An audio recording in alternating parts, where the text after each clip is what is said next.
Hi, this is David R. Williams, Chair of the Board of Mortgage Loan Originators. It is January 21st, 2026 at 9 a.m.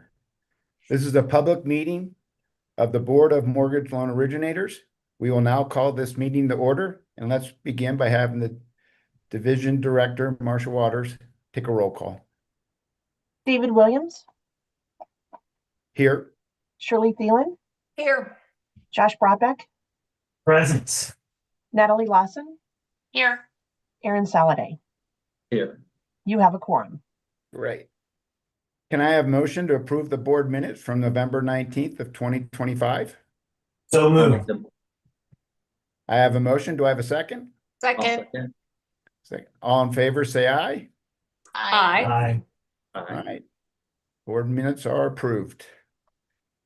Next on our agenda is the rulemaking hearing, and I will turn that over to Marcia Waters. And actually, Mr. Chair, if you just want to read the rulemaking. Sorry, yep, I'm sorry. I will do that. Dave Williams, Chair of the Mortgage Loan Originators. We just took the roll call. Do we need to do that again? I think you're okay. Okay. I don't think nobody has dropped off since Okay, perfect. 2 minutes ago. So today is Wednesday, January 21st, 2026. It is now 9:02.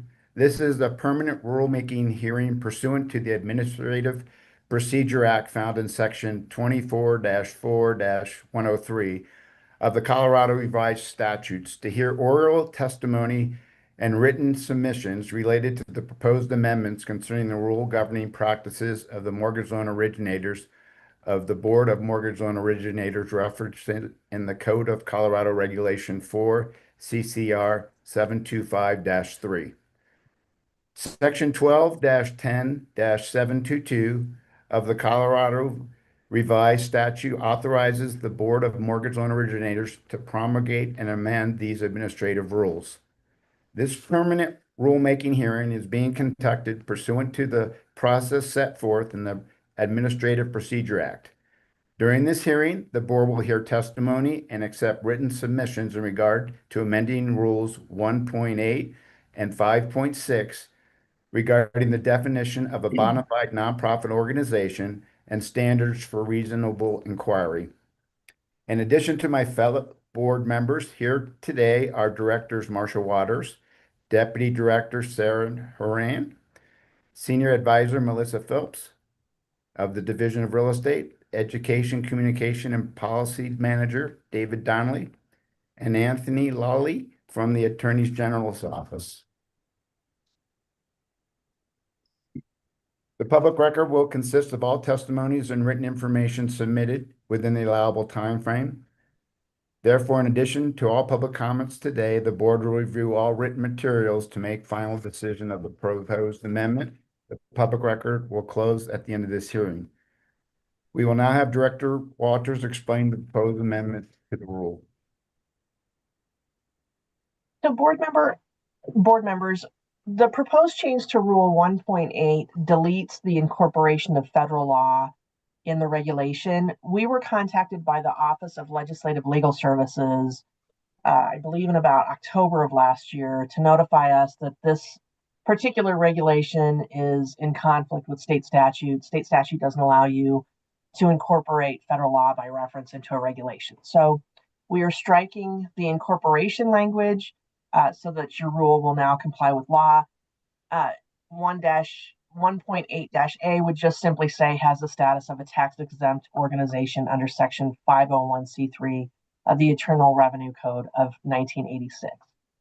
So that is the proposed change to 1.8. Do you want me to also give you a summary of the proposed change to 5.6 right now, or do you want to take testimony on 1.8 first? Let's go ahead and show that, explain that as well.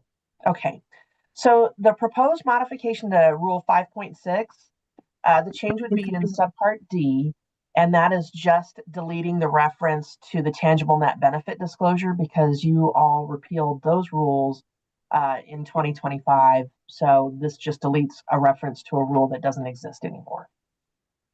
Okay, great. Right. Thank you for your explanation, Director Waters. At this time, we will start the testimony phase of the rulemaking hearing.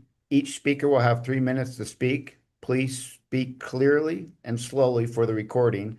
State your full name and identify the name of the organization that you're representing, if applicable. Finally, please limit your testimony to only the proposed rule amendments and do not duplicate testimony. Should the board or any of its representatives have any questions regarding your testimony, we will ask you when you have finished your testimony. If you desire to provide testimony, please raise your hand so the division staff will know who to call on.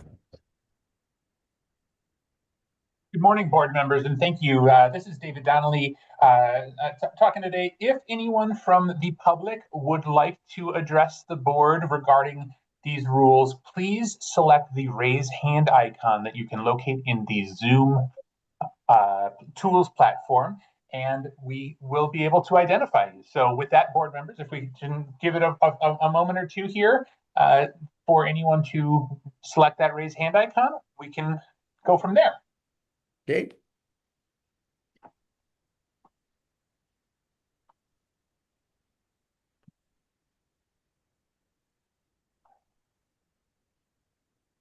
At this time, though, board members, I'm not seeing any hands raised. Okay, thank you. Thank That you. is the testimony portion of the hearing. We will now consider the proposed amendment to Rule 1.8. Do I have a motion concerning the adoption of the proposed amendments to Rule 1.8? I'd like to make a motion that we accept amendments as proposed. Do I have a second? I'll second that.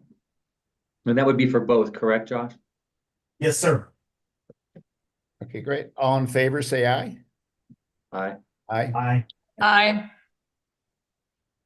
Any opposed? Motion passes.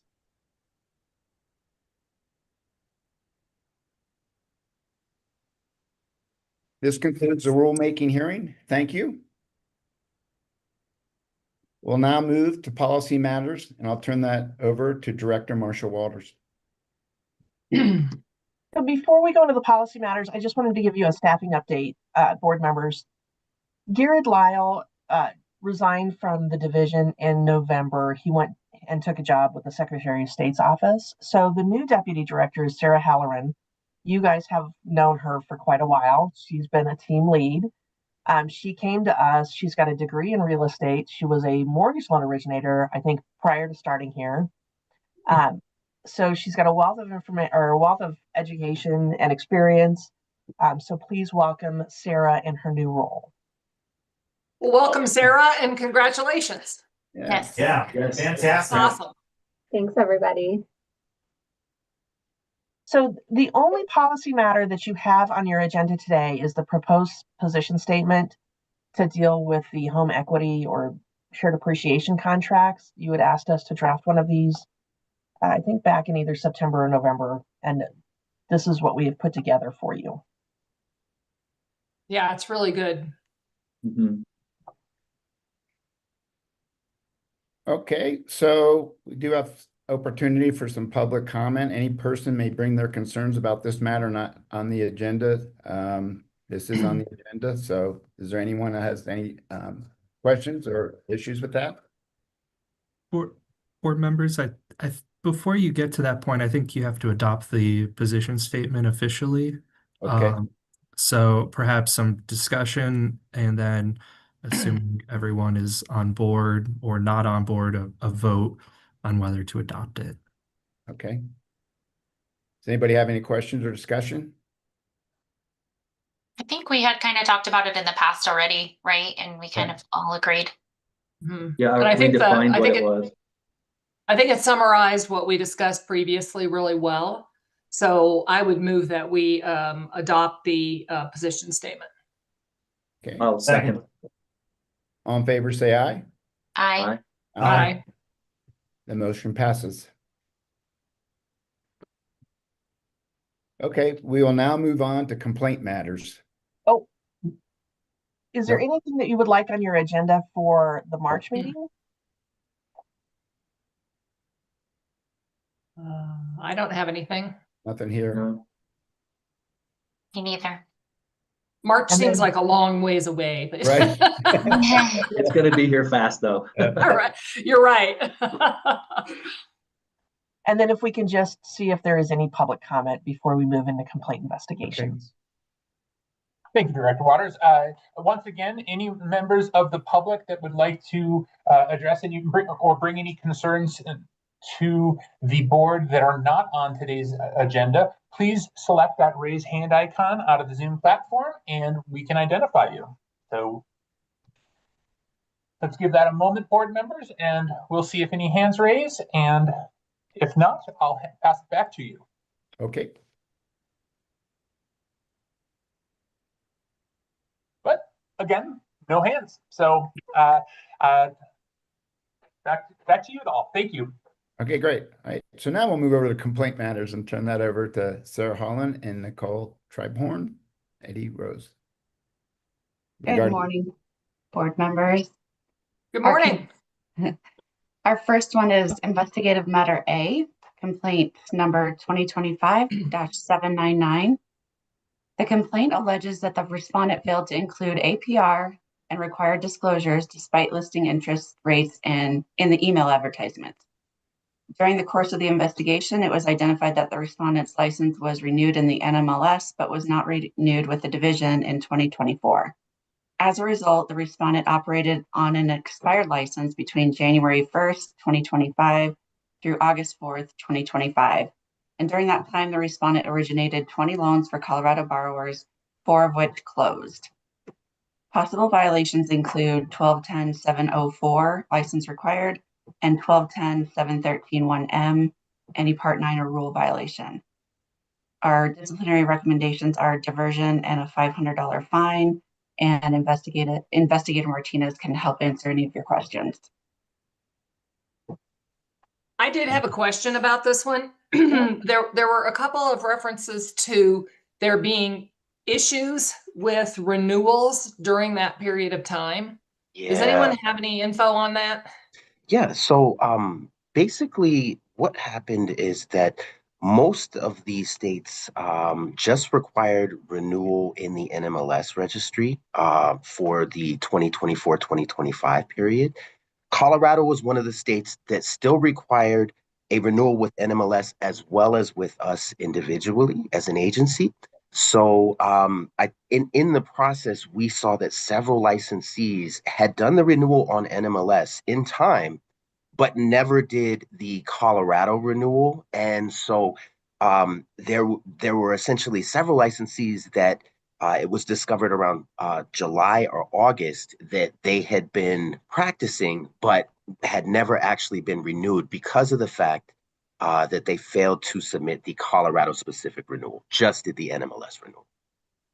So that's a standard Colorado thing then, that you would have to do both. It was at that time and had been previously. I think everything is going to the NMLS now, but at that time, yes, it was a Colorado standard that you had to do your renewal in NMLS as well as with Colorado.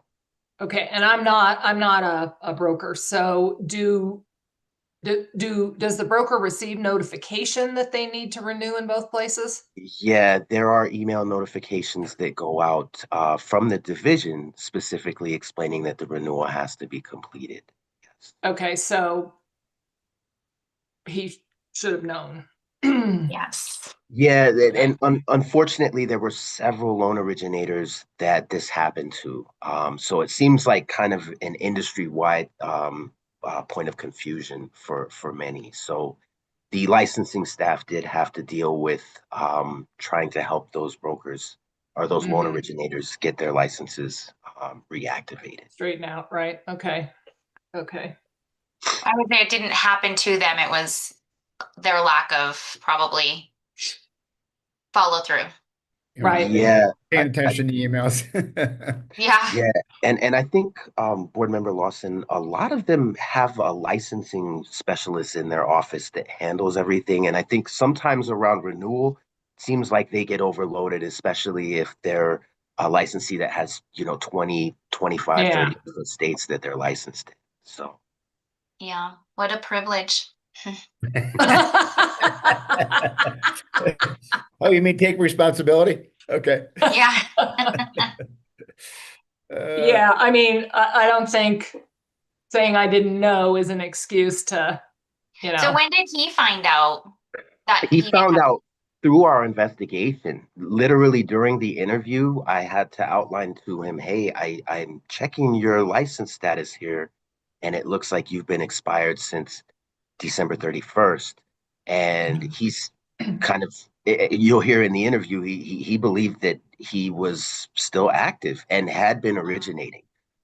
So Yeah. essentially, it was pointed out during the interview, and fortunately, we were able to connect him with the licensing staff, and he got licensed, I think, about a week or so after we completed the interview. So when he found out, he did absolutely make a respectable effort to correct it, but he believed that he had been licensed the entire time, 2025. Okay. Well, there's not only that issue, but basically the advertising issue that he didn't follow the guidelines for proper Yeah, and disclosures. he corrected the advertisements so that there is an updated one that is referenced in the report, which does include the disclosures. I also explained to him during the interview that Colorado requires the name and phone number of the responsible party on the advertisement. I also sent him the advertisement regulations, so it sounds like he should be clear on everything moving forward. But yeah, he did have a corrected advertisement that included the required disclosures. And I think he did say that he was having his compliance department review the stuff before he posted it, as opposed to what he was doing before. Yes, exactly. He had mentioned that the advertisements in question were not reviewed by his compliance team, but moving forward, he would be making sure that his compliance manager is reviewing everything prior to it being published. So basically you're teaching him how to be a broker and how to do his job. I You know, no definitely, comment necessary. That is just an observation on my part. yeah, not my decision to make. I know, yours entirely. but I can say it. Perfect. I think the biggest thing is the deception with the advertising. He was quoting 6 1/8 on an interest rate, and then they corrected it, if I'm correct, was 6.9. That is a tremendous amount. That's not even, it wasn't even on the table at that point. The difference in those two, if you looked at a cost basis as points, is probably a $10,000 or $11,000 difference in cost, maybe even more. Yeah. So to me, with him not having a license, he did several applications. He did deceptive advertising, which is just getting people to make you call them. To me, this is a significant issue. This is not something that we should teach this person how to do. His brokerage should be, or his managing company. This is, to me, this is pretty egregious to me. So. Yeah, I mean, I agree. I think if you're in this position, you need to take responsibility for your knowing what you should be doing and not doing. That's the whole point of getting licensed anyway. So, you know, I agree. And actually, looking at the recommendations, I would increase. You know, I would add on here. I don't see anything about the advertising, and I'm not sure what particular. Because he had corrected it in that second one, I think is what we were considering. But because it was essentially one advertisement, and understandable, board member Soliday, your concern about the rates. And we had covered that in the interview as well. He did mention that moving forward, he was going to be posting rates from, I believe it was dailyrate.com, because they're higher than what he is actually able to achieve with his company. So, which that's a problem as well, because he's not quoting accurate rates. He can't, his company is different. There is no reason you should quote from some other internet source, because it's not what he can get. And that to me was a red flag too, because again, he's not learning. He doesn't know. He can't, if I'm selling Chevys, I can't tell him I can give him $100,000 on an F-350. You know what I mean? It doesn't make any sense to me. This whole thing is, I personally don't know if we would want this person to represent mortgage loan officers in Colorado. Personally, that's my thought process. And I'm not usually hard on most people, but there was nothing this is like the arts and crafts hour of the 1990s. Just create anything so someone will call me. That's how I felt with this. Right. Yeah. And I'm sorry, this one, for some reason, there's no oversight over there. There's nobody watching it. And once we brought it up, 8 months later, he didn't have a license for 8 months, and he's telling interest rates, and he's doing, really, they said, yeah, change your license here, do whatever you want. And that's just, that definitely harms the industry for sure. So. Yeah, I can see that. I think that's a good point. I mean, I think it's great that he takes responsibility and has corrected these issues, but I don't think that excuses the fact that he sort of was not being responsible and ethical. And well, I shouldn't say ethical because that's more of an intent kind of thing, but it is very concerning. So I think that, in my opinion, he should be fined for not having a license. He should be fined for also improper advertising. So I would increase the fine to $1,000 for two issues. And I don't know, isn't there a I don't know where it is. I should have looked this up. Something about advertising in the statute. Board members, if I can interject just Thank you. briefly, hopefully save you some digging. So there's a couple different avenues in the licensing act addressing advertising. So there's 1210 713 1 EE double E, which talks about failing to comply with various federal laws, including the Truth in Lending Act, which I believe this. Yep. So that's one, and then the other would be it would be another 1210 713 1M violation, and through that it would be Rule 5.1, Board Rule 5.1, I believe, deals with advertising. Yeah, that's good. Those are good. Investigator Martinez, just to be clear, I couldn't find any in the file, but there's no prior history with this licensee, correct? Correct. Yeah, no previous license discipline. Okay, thank you. No problem. Is there any other discussions? My take on this situation, for what it's worth, is that there's no question that there was some sloppy, lazy and laissez-faire business practices with this licensee. That being said, the fact that he, without hesitation, immediately took responsibility and then immediately took steps to correct the situation, combined with no prior history, I'm comfortable increasing the fine as surely proposed to $1,000 and leaving it at diversion, but I don't know that anything more extreme would be warranted in this situation. That's my take.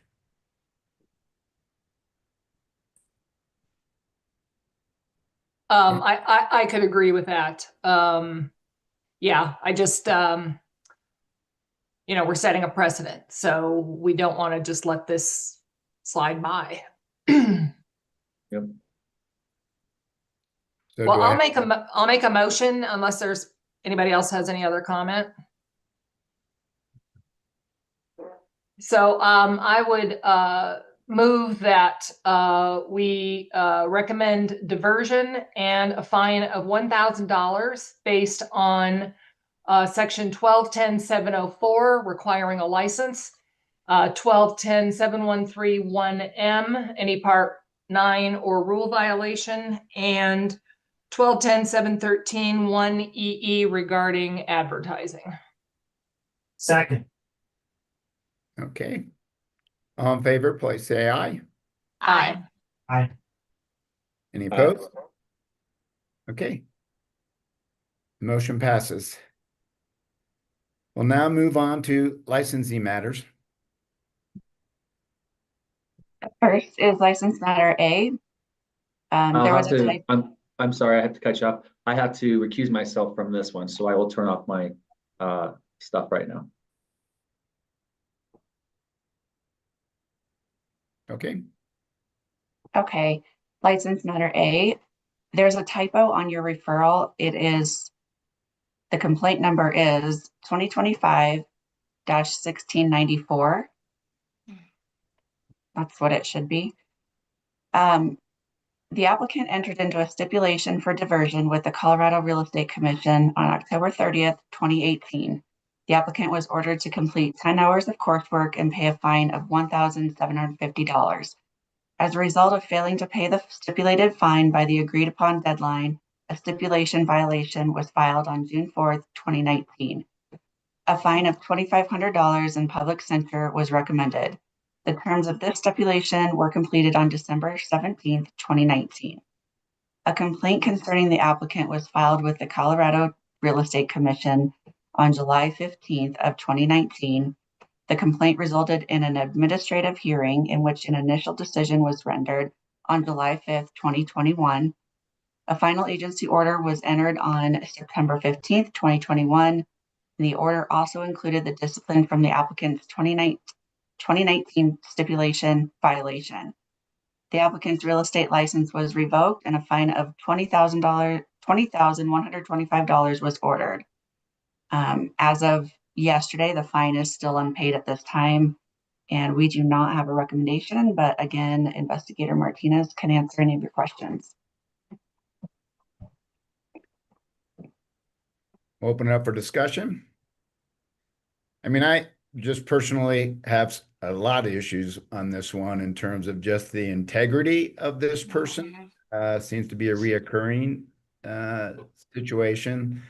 The deceit and fraud with, providing a lender letter that wasn't legit to somebody as a seller and a listing agent to make a decision. Regardless of if he was going to use them or not, he still, manufactured a document. And then the fact that his fine's still not paid, is not taking responsibility for his actions. So that's just my thoughts at this point. I agree 100%. The integrity here is not there.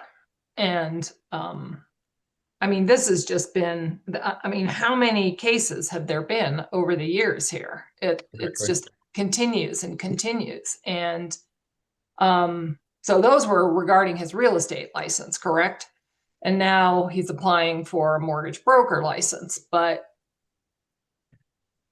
which again, you go to the lender letter and that's not a licensing issue at that point, that you're providing information as a licensed person that's deceitful. And yeah, and fraudulent, I might add.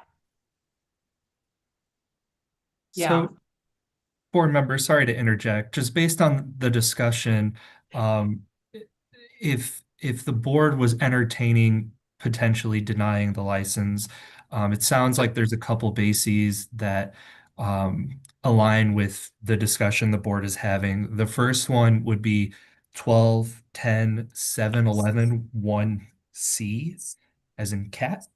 And that says within the last 5 years had a license revoked for fraud, deceit, material misrepresentation, theft, or breach of fiduciary duty, and the discipline denied the person authorization to practice as, and it includes a real estate broker. And I believe this discipline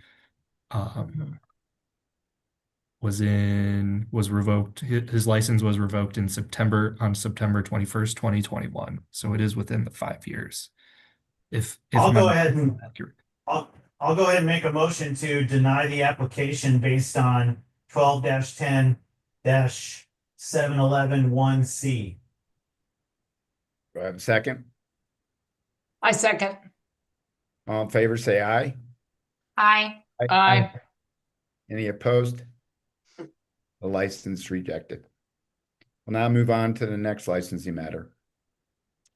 And we need to bring Josh back, right? No, not Josh. Oh, I'm yeah. back. Aaron. Okay. I'm back. Anthony, yeah, not Anthony, sorry.